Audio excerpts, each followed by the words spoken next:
पूजा घर में 3 चीजों का रखना होता है।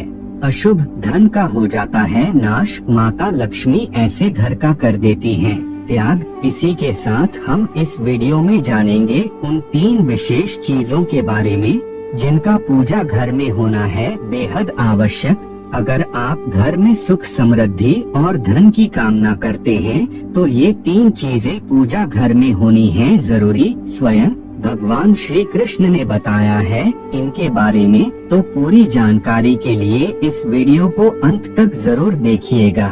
नमस्कार दोस्तों, एक बार फिर से स्वागत है आप सभी का। प्रत्येक मनुष्य अपने घर में एक छोटा सा पूजा घर अथवा मंदिर जरूर बनता है, जिसके अंदर वह अपने सभी प्रिय देवी देवता तथा उनसे जुड़ी महत्वपूर्ण चीजों को श्रद्धा भाव के साथ रखता है। वो अपने मंदिरों में देवी देवताओं की तस्वीरें, पूजा पाठ या उससे संबंधी चीजों को भी रख देते हैं। परंतु हमारे शास्त्रों में मंदिरों में जितना चीजें रखना फलदायक होता है, उतना ही कुछ चीजों का रखना अशुभ और अमंगल होता है। कुछ वस्तुएं ऐसी हैं जिनसे घर में नकारात्मकता बनी रहती है और लड़ाई झगड़ा, कलेश और नुकसान पर नुकसान बने रहते हैं। आज हम जानेंगे ऐसी ही कुछ अशुभ चीजों के बारे में जिन्हें कई लोग जाने अनजाने में घर के मंदिर में रख देते हैं। अगर आपके भी मंदिर में ऐसी चीजें रखी हुई हैं, तो उन्हें तुरंत वहां से उठाकर किसी दूसरे स्थान पर रखा दें, लेकिन पूजा घर में भूल से भी ना रखें। लोग ऐसा इसलिए करते हैं कि उन्हें लगता है कि ये चीजें धार्मिक हैं और इनकी भी पूजा की जानी चाहिए। भगवान श्री कृष्ण कहते हैं कि कलयुग में कुछ अशुद्ध चीजों को मनुष्य धार्मिक मानकर उनकी पूजा करेगा, जिसे शास्त्रों में वर्जित माना गया है। भगवान श्री कृष्ण ने इसकी भविष्यवाणी पहले ही की हुई थी कि कलयुग में मनुष्य अधार्मिक और अशुद्ध चीजों की भी पूजा करेगा। तो चलिए जान लेते हैं कि हमें हमारे पूजा घर में कौन सी चीजें रखनी चाहिए, कौन सी नहीं रखनी चाहिए। दोस्तों, आगे बढ़ने से पहले आपसे रिक्वेस्ट है कि वीडियो को लाइक करके दोस्तों के साथ शेयर करें, और अगर अभी तक आपने चैनल सब्सक्राइब नहीं किया है तो सब्सक्राइब करके बेल आइकॉन जरूर दबा दें। दोस्तों, सबसे पहली बात दीपक धूप दान। दोस्तों, भारत की परंपरा मिट्टी से जुड़ी हुई है, इसलिए मंदिर में पारंपरिक मिट्टी का दीपक अवश्य होना चाहिए। अगर आप मिट्टी का दीपक नहीं रख सकते हैं तो धातु के दीपक का उपयोग अवश्य करें। अगर भगवान में आपको आस्था ज्यादा हो तो आप उपला रखकर गुड़ और घी का धूप भी दे सकते हैं। ऐसा करने से घर में सुख शांति बनी रहते हैं। दूसरी चीज है स्वास्तिक। घर के मंदिर में स्वास्तिक जरूर होना चाहिए, या तो आप इसे रोली से बना लें, क्योंकि स्वास्तिक आपके घर के शक्ति, सौभाग्य, समृद्धि और शुभता का प्रतीक होता है। माना जाता है कि यही मुख्य कारण है कि कोई भी शुभ कार्य करने से पहले स्वास्तिक का चिन्ह अवश्य बनाया जाता है। तीसरी चीज है कलश। भगवान श्री कृष्ण कहते हैं कि कलश सुख और समृद्धि का प्रतीक है। अपने मंदिर में रोली कुमकुम से स्वास्तिक बनाकर उस पे ये मंगल कलश अवश्य रखें। ऐसा करने से घर में सदैव समृद्धि बनी रहती है और ऐश्वर्य की प्राप्ति होती है। चौथी चीज है शंख। बहुत ही कम लोग जानते हैं कि शंख की उत्पत्ति समुद्र मंथन के समय उत्पन्न 14 रत्नों के साथ हुई थी। इसी कारण से शंख माँ लक्ष्मी को अत्यंत प्रिय है। शंख की ध्वनि से सकारात्मक ऊर्जा का भी संचार होता है, इसीलिए मंदिर में शंख अवश्य होना चाहिए। शंख की घर में उपस्थिति से माँ लक्ष्मी बहुत ही प्रसन्न होती है और उस घर में कभी भी धन की कमी महसूस नहीं होती। पांचवी चीज है घंटी। मंदिर में आपने घंटी अवश्य देखी होगी, क्योंकि घंटी को शुभ माना जाता है। जब मंदिर में घंटी की आवाज होती है तब वहाँ का वातावरण शुद्ध और पवित्र बनता है। जिस घर में पूजा के दौरान घंटी बजाई जाती है, उस घर में और उस घर के आसपास की सभी नकारात्मक शक्तियाँ दूर हो जाती हैं और साथ ही सुख समृद्धि के द्वार भी खुलने लगते हैं। तो दोस्तों, ये हैं वो वस्तुएं जिन्हें घर के मंदिर में जरूर रखना चाहिए। आइए अब जान लेते हैं कि घर के मंदिर में कौन सी वस्तुएं नहीं रखनी चाहिए। सबसे पहली बात, गणेश जी की विषम संख्या में मूर्ति। दोस्तों, कभी भी पूजा घर में गणेश जी की मूर्ति विषम संख्या 1, 3, 5 ऐसी संख्या में ना रखें। अपने मंदिर में गणेश जी की केवल 2 मूर्तियां रखें। इसे शुभ माना जाता है।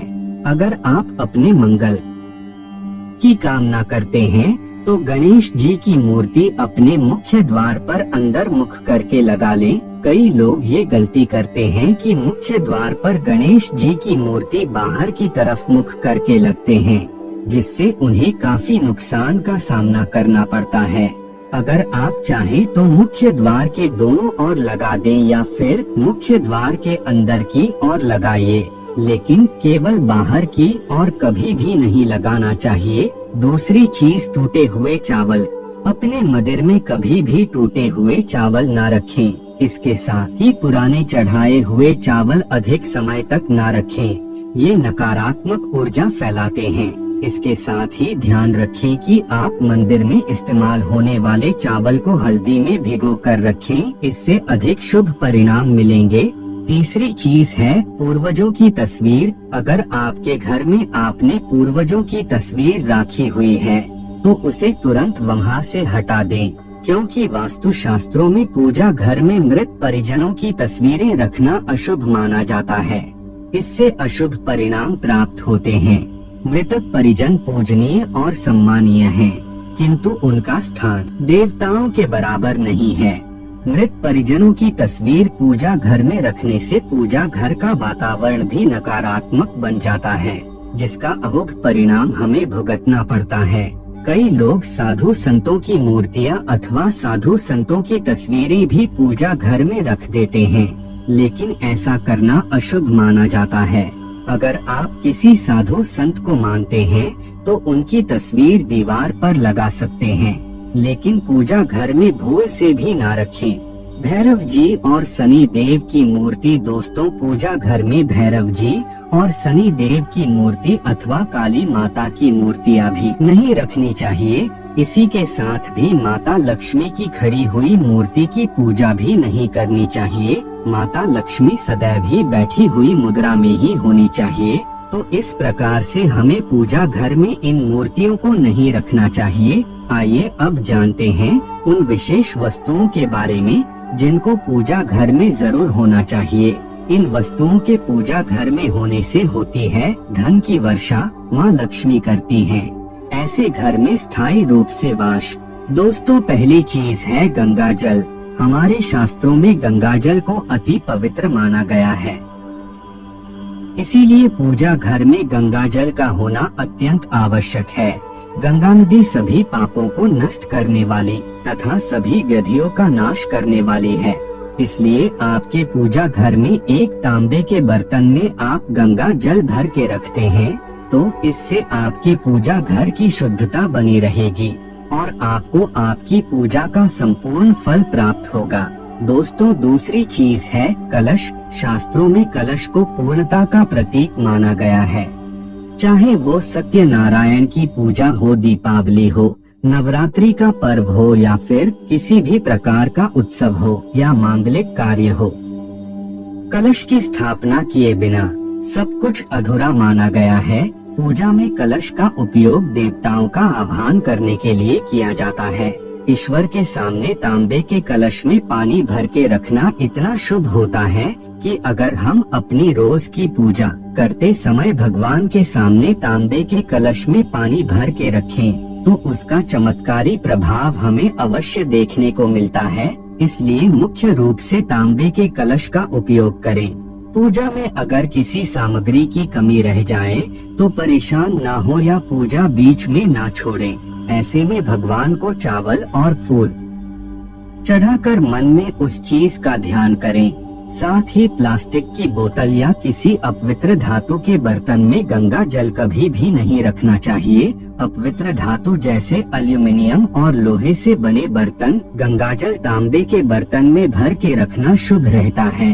और केतकी का फूल शिवलिंग पर अर्पित नहीं करना चाहिए और साथ ही पूजा में मनोकामना पूरी होने के लिए दक्षिणा अवश्य चढ़ानी चाहिए और माँ लक्ष्मी को विशेष रूप से कमल का फूल अर्पित करना चाहिए।